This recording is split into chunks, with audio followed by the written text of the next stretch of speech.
Hello friends, welcome to my official YouTube channel, Auto Technical Complex. In today's video we will talk about the types of suspension system of a vehicle. Be sure to subscribe to the YouTube channel before starting the video and also press the bell icon to get updates about every new video. So let's start the video. There are two basic types of suspension systems. Number 1, independent suspension system. Number 2, non-independent suspension system. First we will talk about the independent suspension system. In this, if one wheel is up and down, the effect on the other wheel is less because each wheel has independent suspension.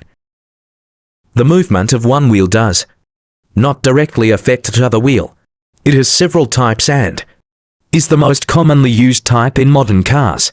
Now let's talk about the features of the independent suspension system. Point number 1. The weight of these springs is less, which makes the ride comfortable. The function of the springs is not to hold the wheels in place, so softer springs can be used, since there is no need for an axle to match the right and left wheels. Therefore the floor and engine mounting can be placed as close to the ground as possible, due to which the center of gravity of the vehicle is closer to the ground. Point number 2, its structure is complex. Point number 3, the up and down movement of the wheels causes the wheel alignment to change. Point number 4, many models are fitted with a stabilizer bar, which reduces the rolling when the vehicle turns and makes the ride smooth. Now let's talk about the non-independent suspension system. It has the right and left wheels mounted on a common solid axle. If one wheel hits a bump in the road, the shock is transmitted to the other wheel. Now let's talk about the features of the non-independent suspension system.